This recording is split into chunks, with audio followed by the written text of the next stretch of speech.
नमस्ते, आप सभी का स्वागत है आज के इस कार्यक्रम में। हमारे साथ जुड़ गए हैं बाबा रामदास जी और अवनीश शर्मा जी।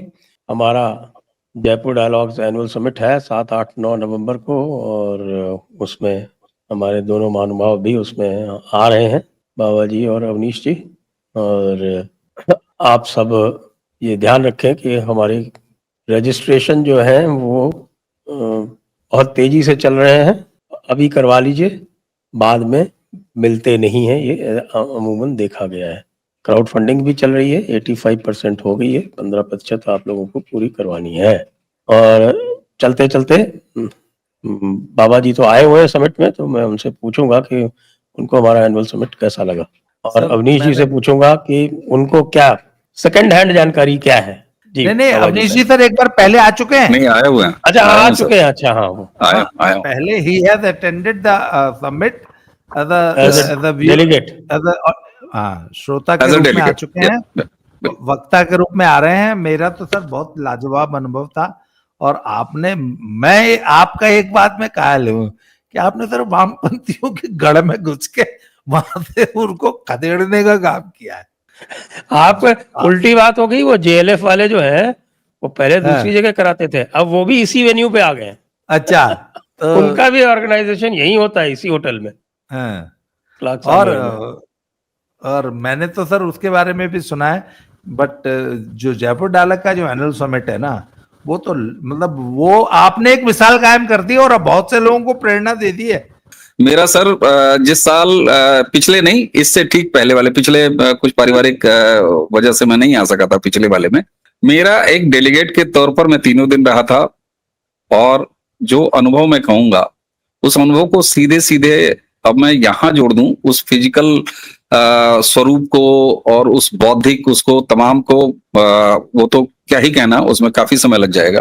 लेकिन सच बात यह है सर कि आपका जो इस बार का जयपुर डायलॉग्स का थीम है शत्रुबोध, इसने शत्रु का बोध तो ये करा ही रहा है और लगातार करा रहा है। आप तो इसको कंक्लूड कर रहे हैं और आगे बढ़ाने के लिए इस बार की थीम है। मुझे लगता है कि मित्र बोध कराने में, इस सनातन के मित्र कौन है, राष्ट्रवाद के मित्र कौन है, इसका बोध कराने में जो काम आपके प्लेटफॉर्म ने और आपने किया है वो भी अद्भुत है सर। तो शत्रुबोध के साथ साथ आपकी बहुत बड़ी अचीवमेंट, खासतौर से इस इवेंट की, मित्रबोध। मैं सच कहूं, मुझे मेरे वीडियो पे लगातार पूछा जाना, आप जयपुर डायलॉग्स नहीं जा रहे क्या, नहीं जा रहे। बाबा जी के यहाँ एक दिन वीडियो कर रहा था, इनके यहाँ इतना लोगों ने पूछा कि इनको हामी भरवानी पड़ेगी। हाँ भाई, हाँ आ रहे हैं, मिलेंगे वहां पे। जी, मैं आपसे कह रहा हूं।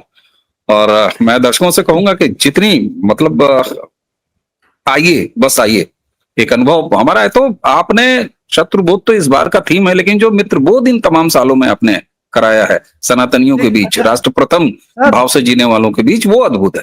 सबसे पहले जो इस समय मैटर बिल्कुल हॉट है वो है वक्फ एक्ट के ऊपर निर्णय आया सुप्रीम कोर्ट का कि उसके ऊपर इंटरिम आदेश दिया जाए या ना दिया जाए, क्योंकि पूरा का पूरा मुस्लिम पक्ष ये चाहता था, बल्कि उसकी एक बड़ी उत्कंठा थी कि किस तरह से वक्फ एक्ट को पूरी तरह से स्टे करा दिया जाए, क्योंकि उसमें उनका ये आर्ग्यूमेंट था कि साहब कि ये तो हमारे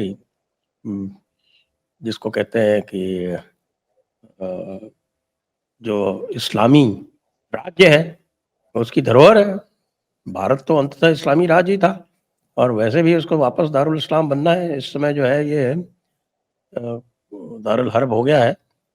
उनके यहाँ एक सिस्टम है, वो ये कहता है कि जो चीज़ दारुल खिलाफा में एक बार चली गई उस पर मुसलमानों का हमेशा के लिए हक हो गया। दारुल खिलाफा मतलब खलीफा का राज्य, और किसी भी मुस्लिम का राज्य है, मुस्लिम जो है वो बाय डेफिनेशन खलीफा के अंतर्गत होता है।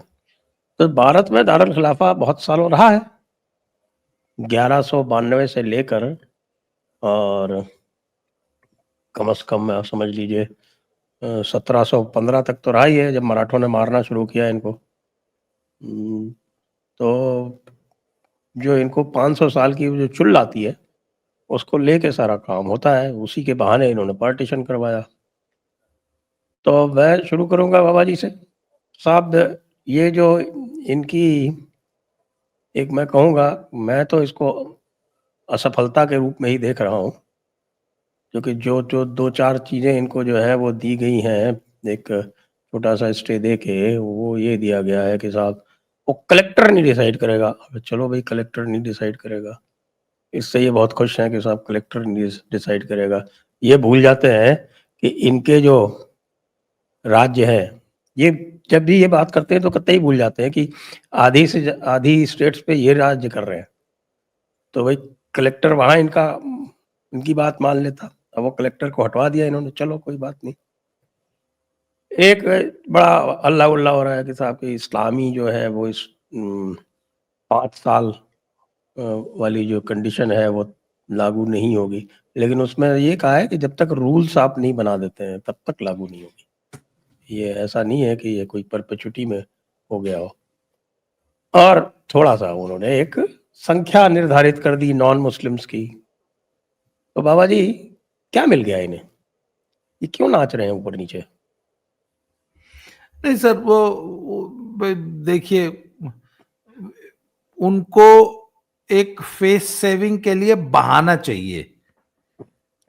और अगर आप इकोसिस्टम को देखें तो इकोसिस्टम हमेशा ऐसी छोटी छोटी जो सफलताएं इनको मिलती हैं, जैसे भाई एंटायरिटी में तो उसने वक्फ बोर्ड पे केस पूरे उसको स्टे करने तो मना कर दिया सुप्रीम कोर्ट ने, पर जो छोटी मोटी 2-3 रिलीफ देनी थी वो भी टेम्परेरी रिलीफ हैं। उसमें भी सर बात यह है कि इनको इनफैक्ट मिला कुछ नहीं है। अच्छा, मुझे ये लगता है कि साहब जो मुस्लिम इकोसिस्टम है ना भारत में, उसको एक बात समझ में आ गई है कि जो सनातनी हिंदू हैं उनमें अब अवेकनिंग शुरू हो गई है और ये अब रुकने वाली नहीं है। और धीरे धीरे अवेकन्ड हिंदू की संख्या देश में बढ़ रही है और इसको लेके पूरा इकोसिस्टम चिंतित है। और अब तक इनको लगता था, अब तक तो भाई चूंकि ये सरकारों में थे, सरकार यही बनाते थे, यही बिगाड़ते थे और ये किंग मेकर की भूमिका में हमेशा थे। अभी भी ये किंग मेकर की ही भूमिका में रहना चाहते हैं, वो उससे संतुष्ट हैं। वो एक चीज जानते हैं कि डायरेक्ट सत्ता तो हमको नहीं मिलेगी अब भारत में कभी। चलो हम अगर उस डायरेक्ट सत्ता में नहीं भी रहते हैं पर हम किंग मेकर की भूमिका में रहे। और सर मुसलमानों ने अपनी एक ताकत को पहचान लिया है कि हम कितनी भी कम संख्या में हैं, अगर हम संगठित होकर वोट देने, अपना वोट कटने न देना, वोट का डिवीजन अगर हम बचा के ले जाएंगे तो हम अपना सर्वाइवल बचा के ले जाएंगे। इस तथ्य को मुसलमानों ने बड़ी खूबसूरती से देश में पहचान लिया है। और जो वो एक मुश्त वोट देते हैं ना, इसी वजह से पूरा इकोसिस्टम इनके तलवे चाटता है, इनके तुष्टीकरण में लगा रहता है। मैं तो यहां तक कहता हूं कि अगर ये थोड़ा सा स्मार्ट प्ले करें, थोड़ा सा, और ये बीजेपी को भी अगर वोट देने लग जाए ना कुछ पॉकेट्स में, तो मुझे तो ये भी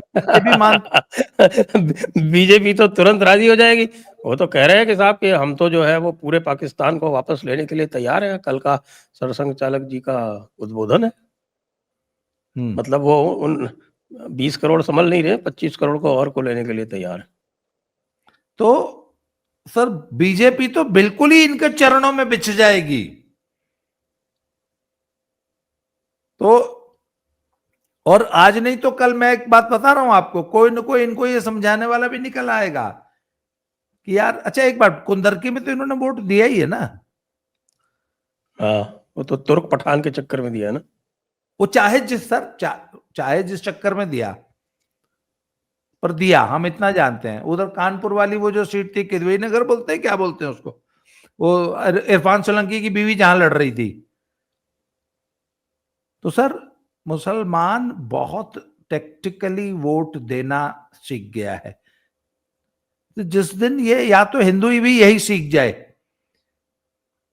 जिस दिन हिंदू को समझ में आ जाएगा कि हम अगर बटेंगे नहीं तो सेफ रहेंगे, अभी हिंदू को ये बात समझ में आ नहीं रही है। और हिंदू को एक बात समझनी चाहिए कि अभी जहां जहां तो बीजेपी की गवर्नमेंट है, वहां वहां वो फिर भी कुछ सुरक्षित महसूस कर रहा है।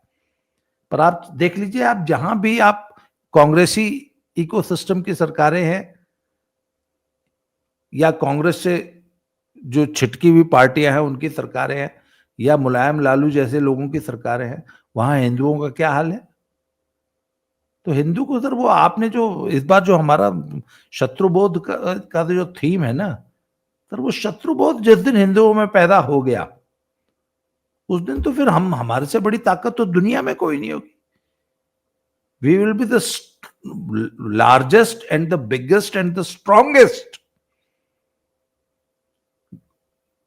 Socio economic group in the world. लेकिन नेताओं को सूट नहीं करता है ये सर, चाहे वो एक्स पार्टी के हो चाहे वाई पार्टी के हो। तो सर बिल्कुल, पर हिंदुओं को एक होना पड़ेगा। मुसलमानों से एक बात सीखने लायक है कि अल्पसंख्यक होते हुए भी बहुसंख्यक से ज्यादा अपनी मार्केट वैल्यू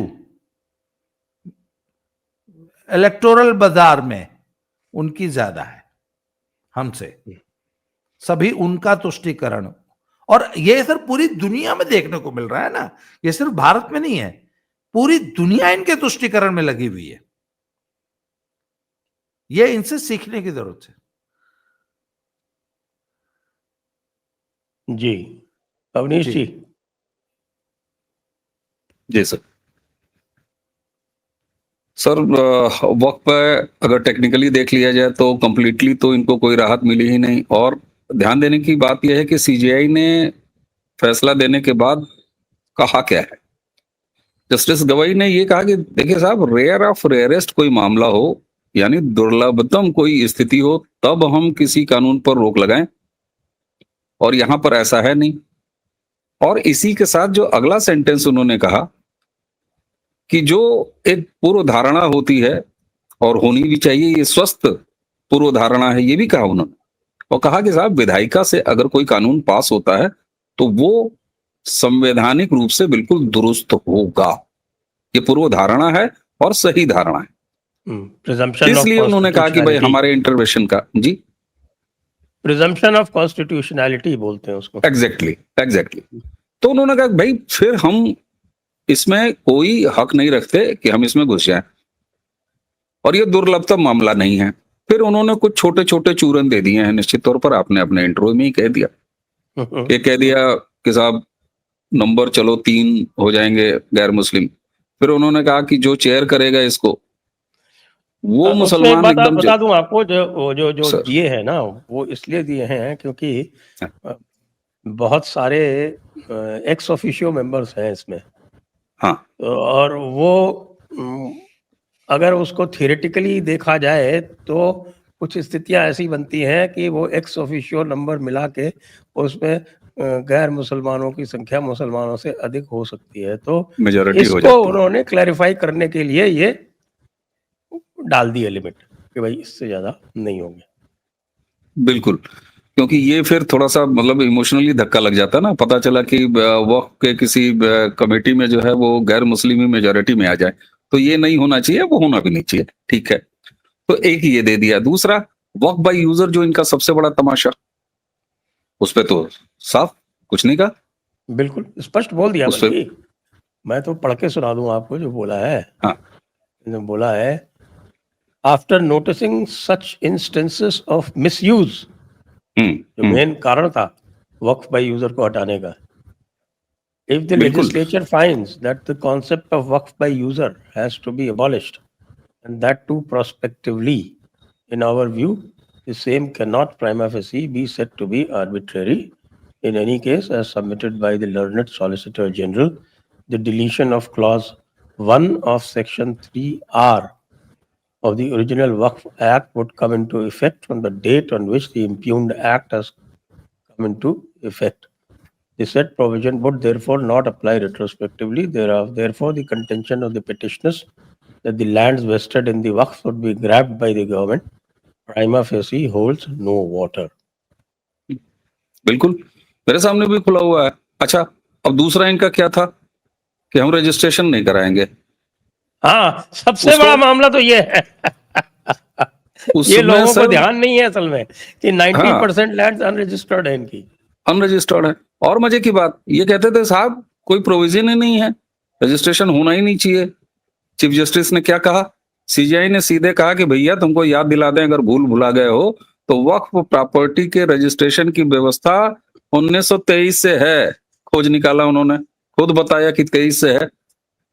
तो रजिस्ट्रेशन पर तो कोई रिलैक्स नहीं मिला, वक्फ बाय यूजर पर कोई रिलैक्स नहीं है। तो थोड़े बहुत मरहम दे दिए हैं। और जो सबसे बड़ा ऑब्जर्वेशन, क्या अब तो फैसला है, और उसमें उन्होंने कहा कि पूरे संशोधन अधिनियम पर किसी तरह की रोक लगाने की कोई आवश्यकता नहीं है, जो अभी आपने डिटेल में पढ़ भी दिया। मजे की बात यह है सर, अब देखिए जरा, हम लोग कह रहे हैं कि कुछ नहीं हासिल हुआ, लेकिन अदालत के इस फैसले से सारे पक्षकार जो वक्फ बोर्ड के फेवर में थे वो सारे बल्ले बल्ले हैं, खुश हैं। इसका मतलब ये होता, बल्कि जो अगर कोई नाखुश है तो दूसरा पक्ष है, वो कह रहा है कि नहीं साहब इसको इन टोटलिटी लागू होना चाहिए, जो सरकार ने लागू किया है इस पर कहीं भी आंशिक भी कोई रोक नहीं होनी चाहिए। लेकिन मुस्लिम पक्ष बिल्कुल खुश है, बल्ले बल्ले है उसकी। इसकी वजह जानते हैं सर क्या है, जो मुझे समझ में आती है। आपने दारुल हर्फ की बात की और आपने कहा कि मुगलों के पीरियड तक दारुल हर्फ था। नहीं सर, 2014 तक दारुल हर्फ था। इस देश के संसाधनों पर पहला हक मुसलमानों का, ये दारुल हर्फ नहीं तो और क्या था सर। दरअसल इनकी उम्मीदें टूटी हैं 2014, और इसीलिए बार बार मैं कहता हूं ये कल्चरल रेवोल्यूशन था जो 2014 में भारत में हो गया। अब ये खुश इस बात से हैं कि इन्हें तो दुष्प्रचार ये करना था कि मुसलमानों को भारत से भगा दिया जाएगा, खदेड़ दिया जाएगा, हटा दिया जाएगा, सारी संपत्तियां हड़प ली जाएंगी, सब कुछ खत्म हो जाएगा, मोदी बिल्कुल इस्लाम का सत्यानाश कर देगा, ऐसा है वैसा है, ये सरकार या कर देगी वाह कर देगी। तो अब ये इतने से ही प्रसन्न हैं क्योंकि असलियत यह भी जानते थे संवैधानिक धरातल पर, और इन्हें ये अच्छी तरह पता था और पता है आज की तारीख में भी कि हमारा दारुल हर्फ 2014 से समाप्त हो गया है भारत में। और जैसा बाबा जी ने कहा, इस सनातनी जो है वो अवेक हो गए हैं, वो अब समझ गए हैं कि ठीक है तमाम शिकायतें हैं। और एक चीज मैं कहता हूं सर, बड़ा प्रैक्टिकल, जैसा आपने भी कहा कि सरकारें कोई भी हों इनके बहुत ज्यादा खिलाफ नहीं जाएंगी, और वो चाहती भी नहीं कि ये भी बहुत ज्यादा परेशान रहे। हमने और बाबा जी ने सर 2017 में गुजरात का दौरा किया था, 10-12 दिन पहले। बाबा जी आपको याद है, आज फेसबुक मुझे याद दिला रहा था, वो सारी तस्वीरें दिखा रहा था। वहां हम लोगों ने जो टुकड़े टुकड़े में कभी ऑटो वालों से या कभी टैक्सी में या कभी लोकल से जो बात की, तो उससे एक लब्बो-लुआब आया कि साहब गोधरा के बाद या गुजरात के दंगों के बाद फिर मोदी जब आए, तो मोदी के समय में गुजरात में वो जो दंगे जो हमेशा हम लोग अहमदाबाद में फलाने कोई हफ्ता नहीं बीतता था दंगा नहीं हो जाता था, आखिर दंगा क्यों नहीं होता।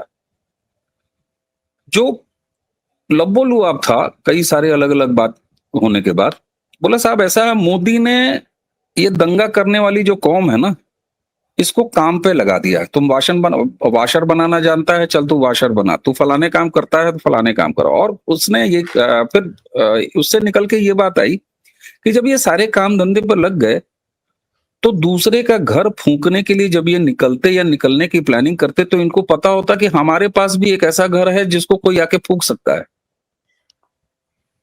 अब सर ये 30, 35, 40 करोड़ जितने भी हैं, इनको अरब सागर और प्रशांत महासागर में फेंका तो जा नहीं सकता, ये भी सही है, लेकिन इनको दुरुस्त करके ये बात तो आपकी सही है, लेकिन मैं इस पे हमेशा थोड़ा मेरा भिन्न मत है।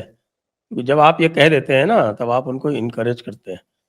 इनको फेंका नहीं जा सकता, लेकिन इनको वापस लाने के लिए हमें प्राणपण से प्रयत्न करना ही चाहिए। मैं उसी पे आ रहा था सर, मैं उसी पे आ रहा था।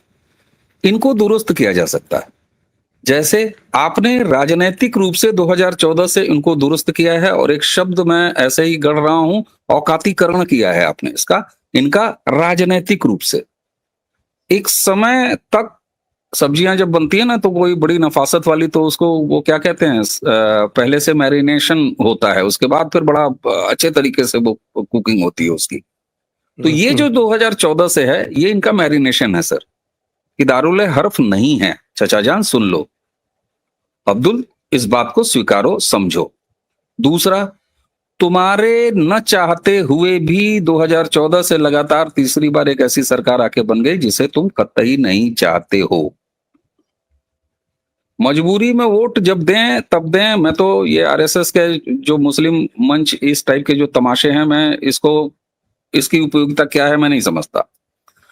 भाजपा के अल्पसंख्यक प्रकोष्ठ वगैरह का क्या परफॉर्मेंस रहा है ये तो सबको पता है, कि खुद उनके पदाधिकारी नहीं वोट देते।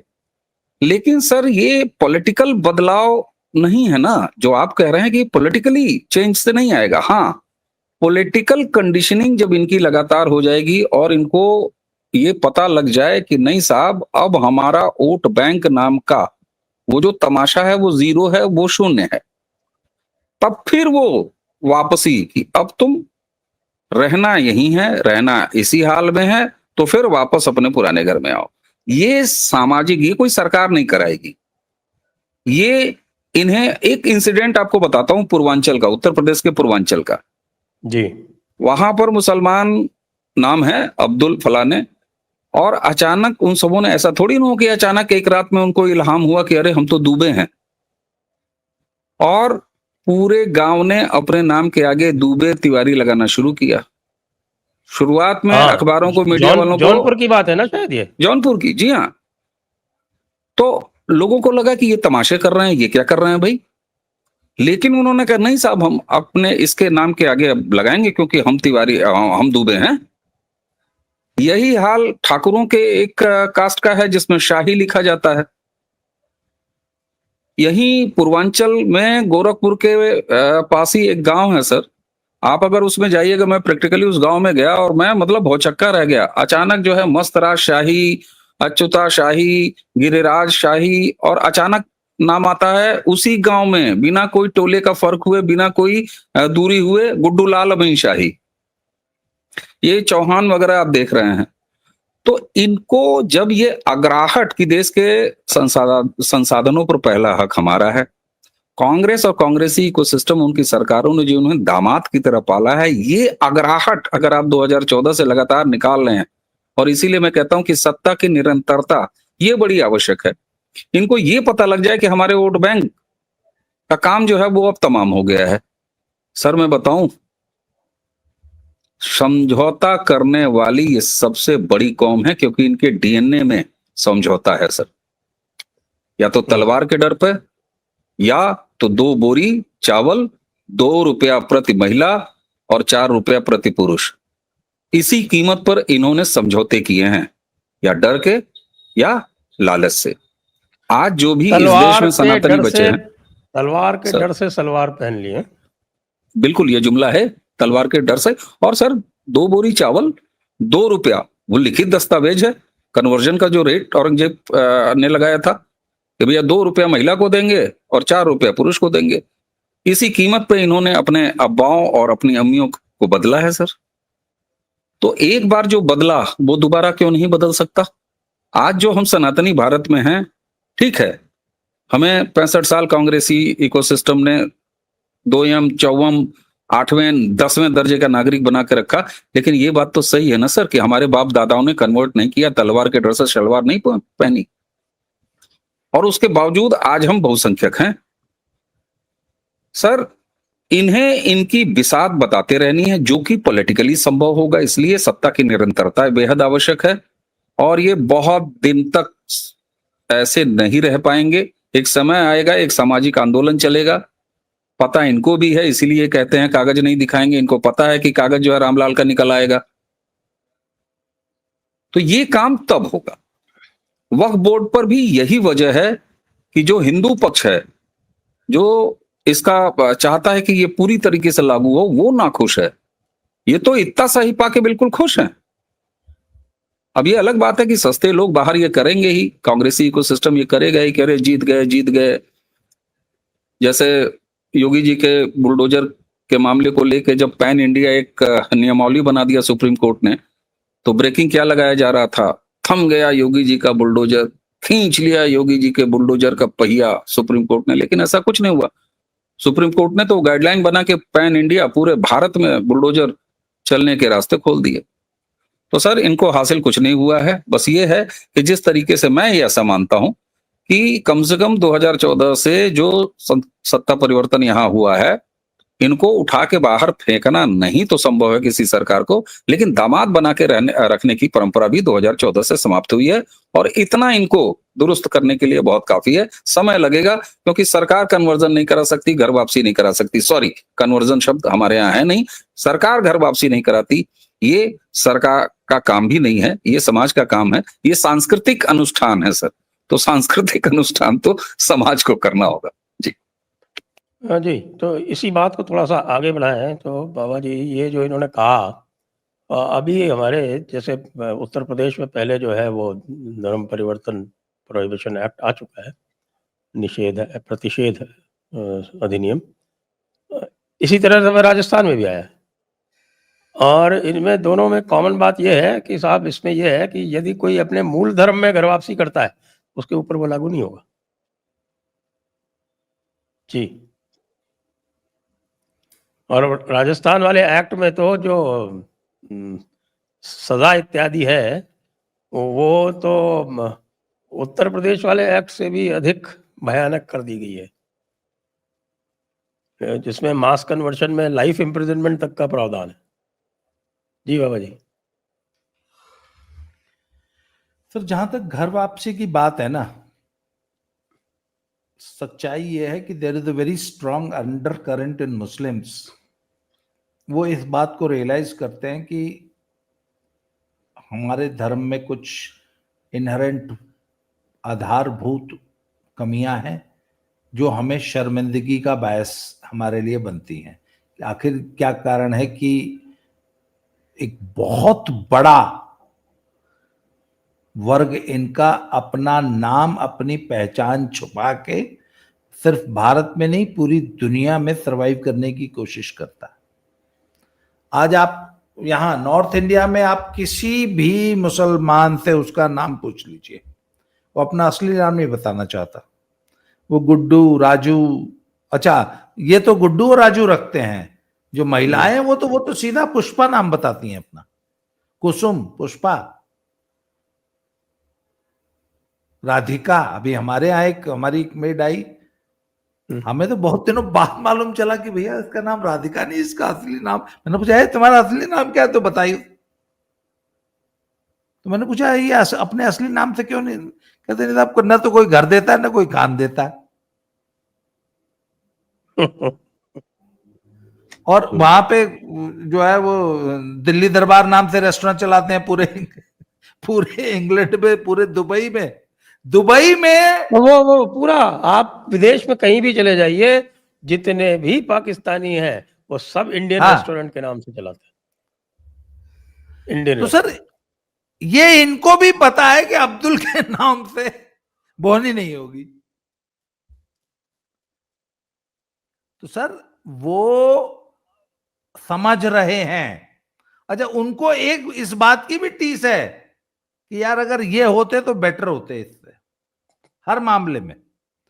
सर बात यही, रास्ता हम ही नहीं दे रहे वो आने को। सर उसमें एक बहुत बड़ा वर्ग आने को तैयार बैठा है। तो बिल्कुल आप सही कह रहे हैं, आप सही कह रहे हैं, मैं सहमत हूं पूरी तरह से सर।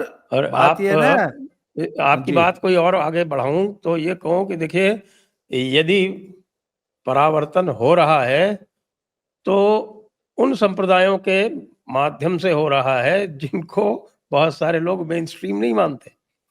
तो आप देखें कि आर्य समाज के माध्यम से हो रहा है, इस्कॉन के माध्यम से हो रहा है, और कुछ दीगर संप्रदाय हैं उनके माध्यम से हो रहा है, लेकिन हमारे जो मुख्य हैं वैष्णव और शैव ये नहीं कर रहे हैं। ये जिस दिन आगे आ गए उस दिन तो सारी समस्या ही समाप्त हो जाएगी। जी। अच्छा, एक बहुत बड़ा एग्जाम्पल टर्की का है सर। टर्की में 1924 में जब कमाल अतातुर्क ने रिफॉर्म्स उन्होंने लागू किए, उसके बाद बहुत कोशिश की कठमुल्लों ने वहां कि वापस वहां पे कट्टर इस्लाम आ जाए। टर्की की महिलाओं ने और टर्की के इवन पुरुषों ने भी, उन्होंने को लगा यार जो स्वतंत्रता अभी हम एंजॉय कर रहे हैं और जो लाइफस्टाइल अभी हम एंजॉय कर रहे हैं, ये वहां कहां मिलेगी। और आज भी एर्दोगान के लाख चाहने और पूरा इकोसिस्टम के लाख चाहने के बावजूद टर्की की महिलाएं वो बिल्कुल भी वापस तिरपाल ओढ़ने को तैयार नहीं है। तो सर ये इस्लाम की कोई भी महिला और यहां तक कि पुरुष भी ये जब इनसिक्योर फील करता है तब बेशक गोल टोपी पहन लेता है, वो इसका इनसिक्योरिटी का है, क्योंकि वो फिर ग्रुपिज्म की भावना और वो विजिबिलिटी बढ़ जाती है गोल टोपी से या लाल दाढ़ी से या बिना मुछ की दाढ़ी से। पर जहां पे ये ऐसा इनसिक्योर फील नहीं करते वहां ये भी नॉर्मल रहना चाहते हैं। और इनकी कोई औरत बुरके में नहीं रहना चाहती, बहुत मजबूरी में बुरका पहनती है। सर बात यह ना कि इसके लिए बड़ा दिल हमको दिखाना होगा, हम हिंदुओं को। अगर हम इनके अच्छा, ये हमेशा एक बात और कहते हैं कि यार हमें मालूम है रोटी की समस्या नहीं आएगी, बेटी ले लो बस। कहते दो भी मत, हमें वो भी मंजूर है, खाली ले लो। तो सर जिस दिन रोटी बेटी की समस्या हिंदुओं ने हल कर दी ना, इनकी घर वापसी का रास्ता भी प्रशस्त हो जाएगा। और हमसे ज्यादा वो घर वापसी चाहते हैं, बशर्ते कि आप लेने वाले बने। तो सर हिंदुओं में, हम सनातनियों में एक बहुत बड़े रेनेसां, एक बहुत बड़े सामाजिक सुधार, धर्म सुधार की जरूरत है कि आप अपने खोए हुए, आप अपने बिछड़े हुए लोगों को घर वापस लेकर उन्हें अंगीकार कीजिए। और इसके लिए सर एक बहुत बड़ा आंदोलन चलाना पड़ेगा। जी जी अवनीश जी। बिल्कुल सर, इस पे भी मैं अपनी बात बेहद गंभीरता से रखना चाहूंगा क्योंकि बहुत जरूरी है। सर मैं जब ये भीमटा वीमटा जैसे शब्द सुनता हूं ना, सोशल मीडिया के अक्सर बड़े पॉपुलर शब्द है, ये नीले कबूतर, भीमटा, ये हम क्या कर रहे हैं एक समाज के तौर पर? फिर कहां रह जाती है योगी आदित्यनाथ जी की वो बात कि बटोगे तो कटोगे?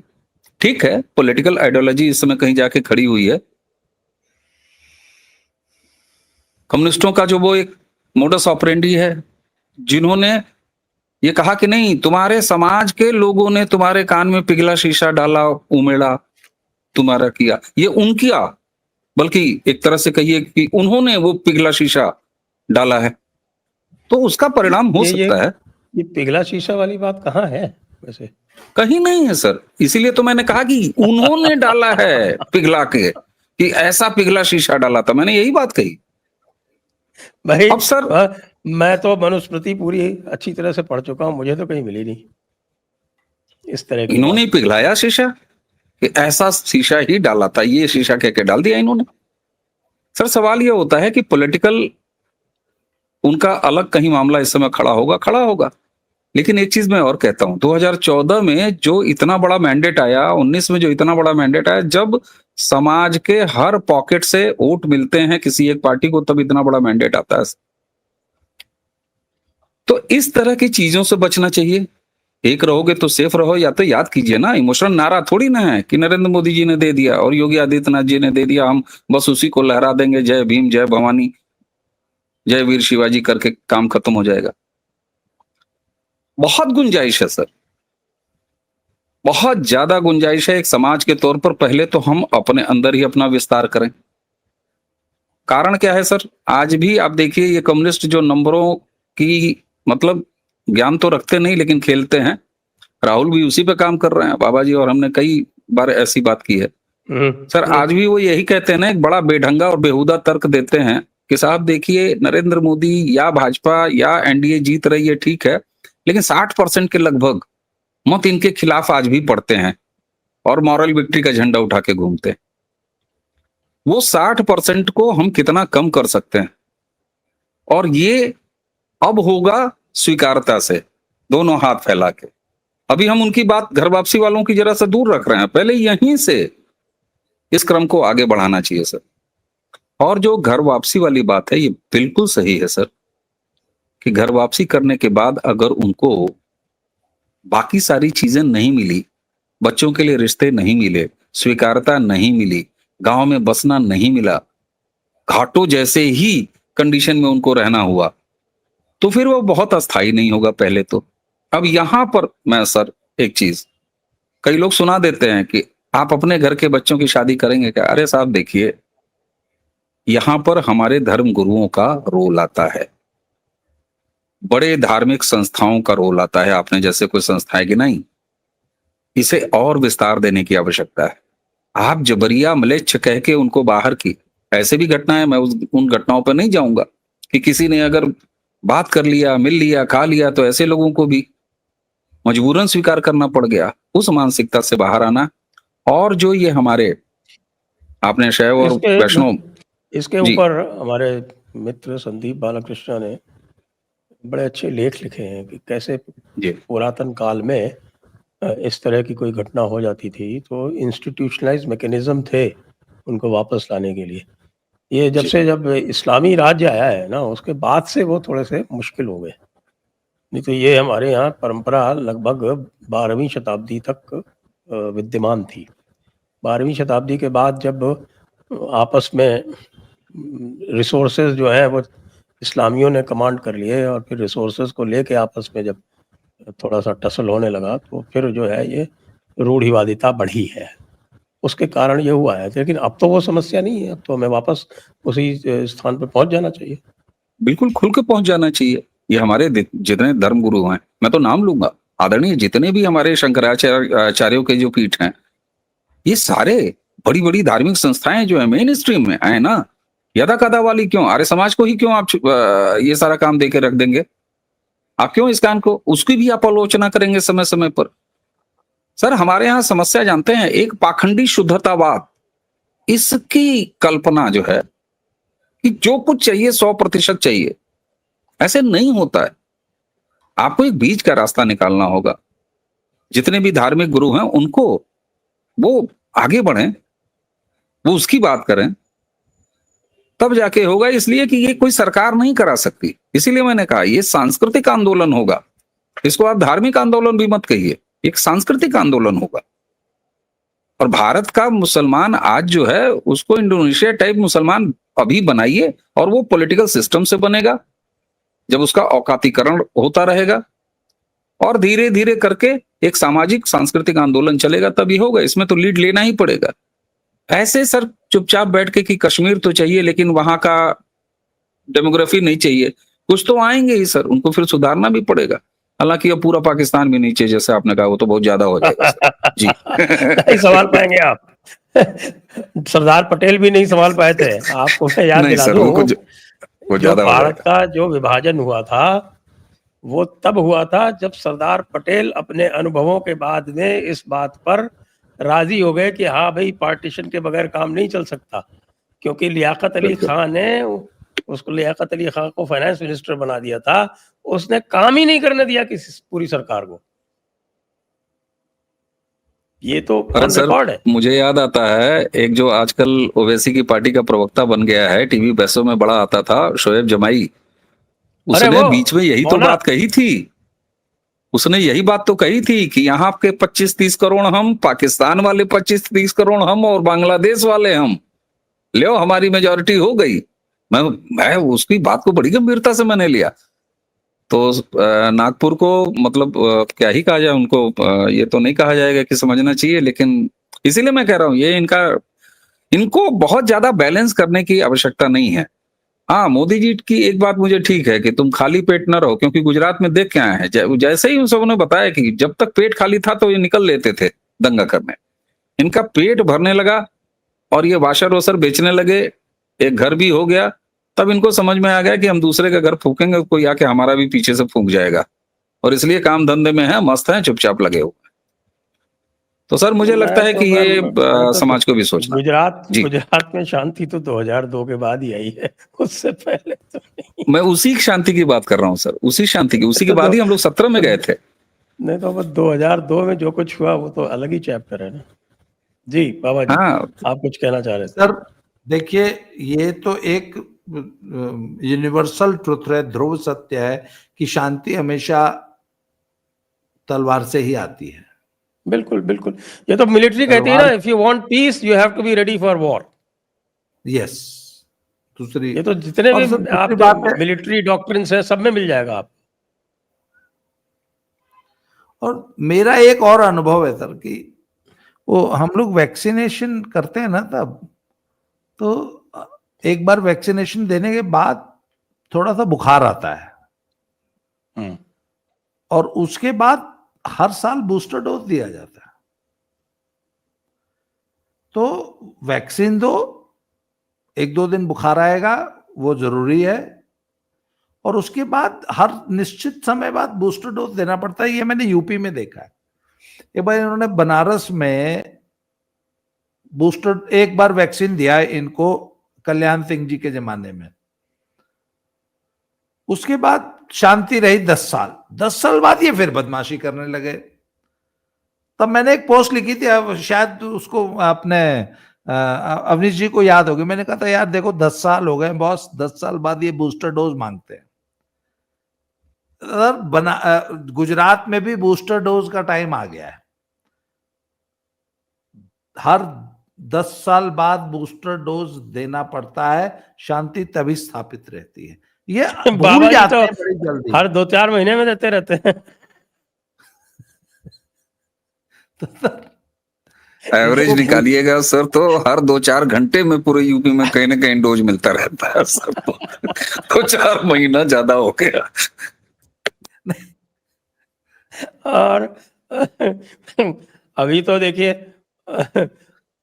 ये अब तय हो गया, आज ये भी तय कर दिया सुप्रीम कोर्ट ने कि जो आर्कियोलॉजिकल साइट्स हैं जो एएसआई के संरक्षण में है वो वक्फ नहीं रहेंगी। और अब संभल का रास्ता भी प्रशस्त हो गया है। नहीं, संभल में तो एक सर, संभल में एक और बहुत बड़ी बात आ गई है कि वो मस्जिद जो है उसमें बहुत बड़ा सरकारी जमीन का अतिक्रमण है। लीजिए, सरकारी जमीन का अतिक्रमण तो उस पे तो आज कोई माफी है ही नहीं। सरकारी जमीन तो सरकारी जमीन। हाँ, यूपी में तो बिल्कुल माफी नहीं है सर। अभी ऐसे ही कूद रहे हैं सब, अभी फैसला पूरा पढ़े नहीं है, और फ्राइडे आने दीजिए जब जो अड्डा है वहां अड्डों में जब बताया जाएगा कि अरे अरे क्या हो गया, तब उसके बाद फिर ये जितनी खुशी आपको दिखाई दे रही है सब काफूर हो जाएगी। चलिए थोड़ा सा आज उसकी भी बात कर लेते हैं, क्योंकि बिहार में बड़े डेवलपमेंट्स हुए हैं। तो मैं बाबा जी से पूछूंगा साहब कि ये बिहार में हमारे तेजस्वी बाबू और राहुल गांधी के बीच में क्या चल रहा है? आपके पास क्या समाचार है? सर? तेजस्वी बाबू और राहुल जी में तो जो चल रहा है तो चल रहा है, खूंटा ठोक दिया है ओवैसी साहब ने। ओवैसी साहब ने कह दिया है हमको भी लो, नहीं तो हम तो 100 सीट पे लड़ेंगे। और ओवैसी कम से कम 20 सीट डैमेज करने की क्षमता रखते हैं।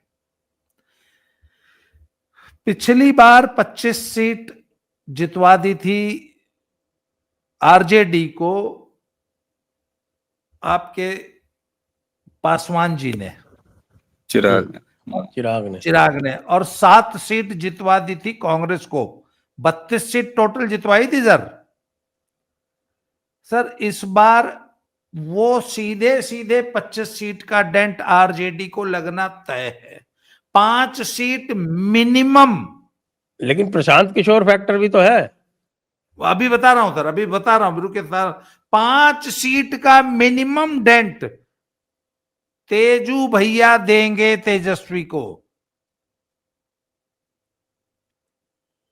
इसके बाद राहुल जी ने कह दिया है कि हमको हारने वाली सीट नहीं चाहिए, हमको मुस्लिम बहुल सीट चाहिए। लालू ने स्पष्ट मना कर दिया है कि मुस्लिम बहुल सीट तुमको दे देंगे तो हमारे पास बचेगा क्या। तो सर बात यह है कि इसीलिए वो जो है राहुल बाबा जो है वो मुख्यमंत्री के लिए तेजस्वी के नाम पे हामी नहीं भर रहे हैं, क्योंकि वो मुस्लिम सीटें ले लेंगे, उनकी अगर ठीक ठाक सीटें आ गई तो कहेंगे मुख्यमंत्री हमारा बनेगा। तेजू भाई कौन है? सर मुख्यमंत्री के लिए तेजस्वी को डिक्लेयर करने में राहुल जी को ऐसा लगता है कि उनको नुकसान हो जाएगा, क्योंकि जो सर चारा चोर का और जो जंगल राज का जो बैगेज है ना, वो लालू जी और तेजस्वी का पीछा छोड़ नहीं रहे सर। वो एक इतना बड़ा टैग लगा हुआ है जिसका खामियाजा खुद राहुल को भुगतना पड़ रहा है। तो सर राहुल सचमुच तेजस्वी को मुख्यमंत्री का कैंडिडेट डिक्लेयर नहीं कर सकते। उसके बाद आ जाता है पीके फैक्टर। पीके जो एंटी इनकम्बेंसी वोट है उसको थाम लेंगे। एंटी इनकम्बेंसी वोट हमने ये एक बार पंजाब में देखा था कि बादल साहब के भतीजे मनप्रीत बादल ने नई पार्टी बना ली और बादल का जो एंटी इनकम्बेंसी वोट जो कांग्रेस में जाना चाहिए था उसे थाम लिया, और ज्यादा नहीं लिया था उन्होंने, हर सीट पे औसतन 5000 वोट लिए थे। उस चक्कर में बादल साहब की सरकार रिपीट हो गई थी। जीता जीता है चुनाव, अमरिंदर सिंह हार गए थे, कांग्रेस हार गई थी। सर सेम फैक्टर रिपीट होता हुआ दिख रहा है पीके की पार्टी के साथ। जो थोड़ी बहुत एंटी इनकम्बेंसी का वोट था या जो थोड़ा बहुत नाराजगी वाला वोट होता है जो वैसे तेजस्वी के पास जाना था, वो पीके में जा रहा है। तो कुल मिलाकर सर, और यहां तक खबरें हैं कि कांग्रेस ने तेजस्वी को धमकी दी है कि अगर आप हमारी पसंद की सीट नहीं दोगे तो हम अकेले भी चुनाव में जा सकते हैं और हम सभी 240 कितनी 43 सीटें सबके ऊपर अपना कैंडिडेट खड़ा करेंगे। ये अंदर खाते कांग्रेस ने धमकी दे दी है। ओवैसी ने 100 सीट की दे दी है। तो सर तेजस्वी के लिए बहुत खराब स्थिति है। मैं आज सुबह ही अवनीश भाई के साथ हमने एक वीडियो किया है, मैंने कहा तेजस्वी अगर 40 सीट पे सिमट जाएंगे तो मुझे कतई आश्चर्य नहीं होगा। आरजेडी 40 सीट्स, आप 50 से 40 पे आ गए। नहीं 50 मैंने टोटल सर यूपीए के लिए, टोटल के लिए मैंने 50 बोली थी। अच्छा, UPA 50, I mean India alliance 50, तेजस्वी 40, उस पर अभी भी कायम है।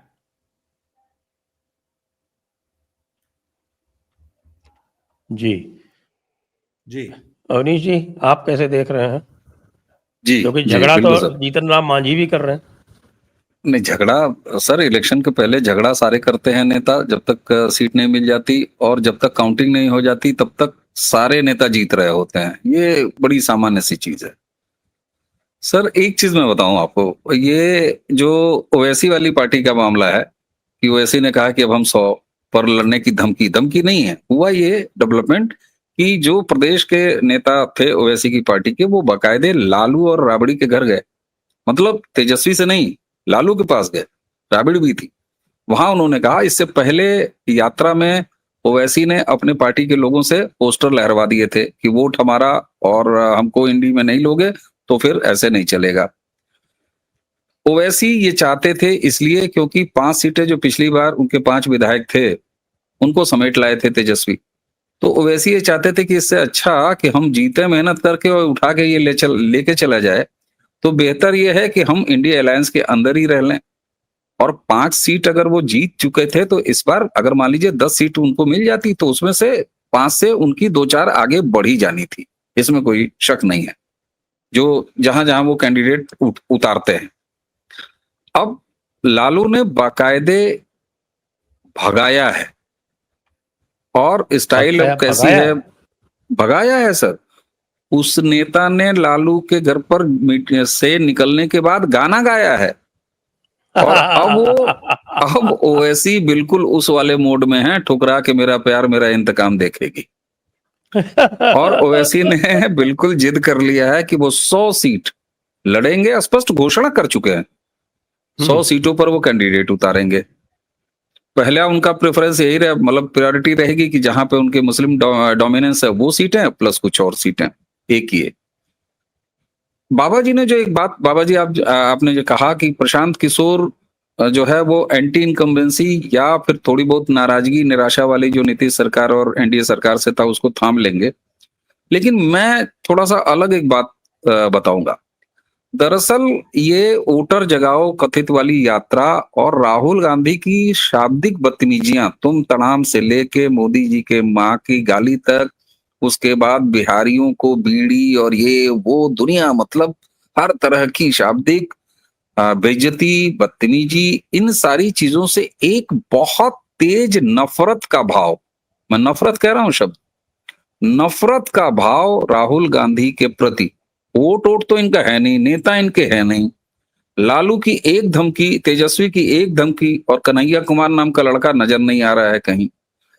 तेजस्वी और राहुल की एक धमकी, वो कुंटल यादव जो है, पप्पू यादव, हाँ, उनकी हिम्मत नहीं है कि वो किसी मंच पर नजर आए जहां लाउड स्पीकर बजाने वाला है, वहीं कुर्सी डाल के वो पानी पीते रहते हैं, नजर आते हैं।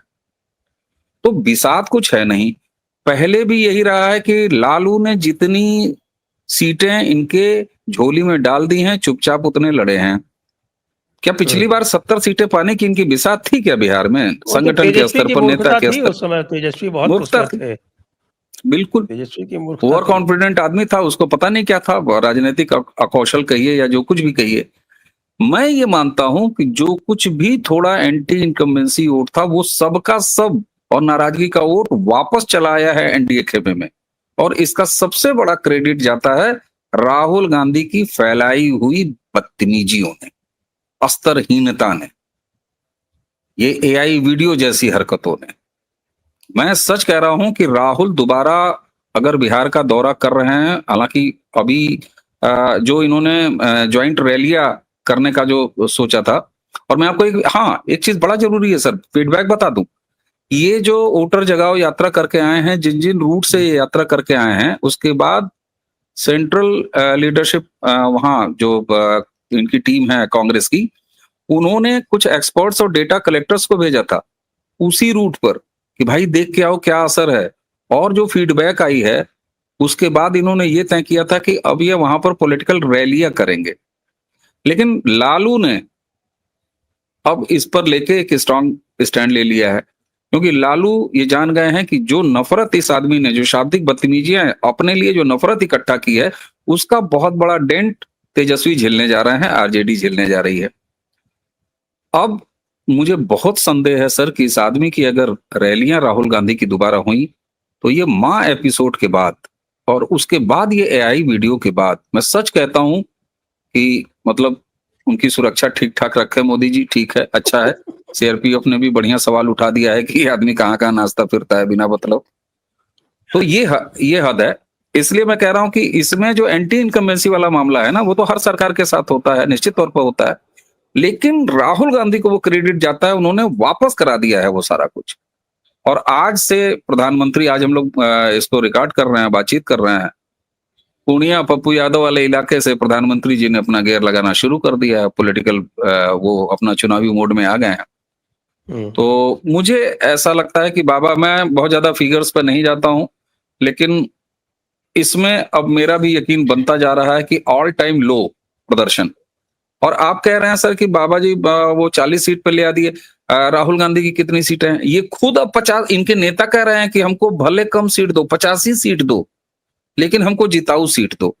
आप मुझे ये बताइए, एमवाई में से वाई निकाल के, एम निकाल के लालू तेजस्वी इनको दे देंगे भैया को, तो फिर खुद क्या करेंगे? तो बड़ा टेढ़ा मामला है सर। और राहुल ने बड़ा काम खराब किया है तेजस्वी का, अपना काम तो है नहीं कुछ इनके पास। तो बिहार का चुनाव तो बिल्कुल साफ है और मुझे लगता है कि भाग्य थोड़ा सा ज्यादा साथ दे रहा है नीतीश बाबू का। काम भी तो वो ठीक कर ही रहे हैं। उम्र की बात अब कहीं दूर दूर तक सुनाई नहीं दे रही है। इस तरह के वीडियो और इस तरह की हरकतें भी नहीं आ रही हैं। वो काम अपना किए जा रहे हैं। एंटी इनकम्बेंसी भी वापस उनके पास जो था वो समेट ले गए। प्रशांत किशोर बाकी यही है, थोड़ा बहुत तो कुछ करेंगे ही काम। जी जी, तो आइए अब कार्यक्रम की समाप्ति की ओर चलते हैं। बाबा जी कुछ और अंत में कहेंगे? सर अंत में मैं सिर्फ इतना कहूंगा कि अगर तेजस्वी हिम्मत करके ये चुनाव एकदम अकेले लड़ ले ना, तो आज से बेटर परफॉर्म करेंगे।